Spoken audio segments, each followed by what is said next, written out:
नमस्कार, news page देख रहे हैं यहाँ पर। मैं हूँ आपके साथ अक्षत रावत। आज बात करने वाले हैं राजधानी देहरादून की। देहरादून इस हफ्ते सिर्फ राजधानी नहीं बल्कि युवाओं की राजनीति का रण क्षेत्र भी बन गया है। एक तरफ मुख्यमंत्री पुष्कर सिंह धामी अग्निवीर संवाद के जरिए युवाओं से जुड़ रहे हैं, तो वहीं दूसरी तरफ राहुल गांधी छात्रों की गूंज के मन से युवाओं के सवाल उठाएंगे।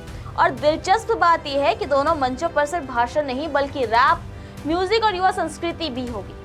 सवाल यह है कि उत्तराखंड का युवा किस मंच की ओर जाएगा, मनोरंजन वाले मंच पर या राजनीतिक विमर्श वाले मंच पर। उत्तराखंड की राजनीति बदल रही है। अब मंचों पर सिर्फ नेता नहीं बल्कि रैपर और पॉप स्टार भी दिखाई दे रहे हैं। एक तरफ अल्पसंख्यक मंत्रालय भारत सरकार के लोक संवर्धन पर्व पर पंजाबी पॉप स्टार जैस्मिन सैंडलर्स की लाइव परफॉर्मेंस युवाओं को आकर्षित करेगी, तो वहीं दूसरी ओर कांग्रेस ने राहुल गांधी के छात्रों की गूंज कार्यक्रम में चर्चित रैपर डकैत और कर्मा को मंच पर उतारने की तैयारी की है।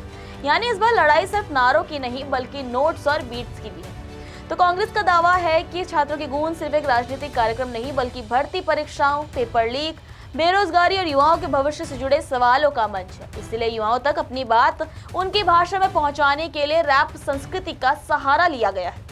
दूसरी ओर मुख्यमंत्री पुष्कर सिंह धामी यूथ फाउंडेशन के युवा अग्निवीर संवाद में युवाओं से सीधे संवाद करेंगे। यानी एक दिन एक शहर लेकिन युवाओं के सामने कई मंच।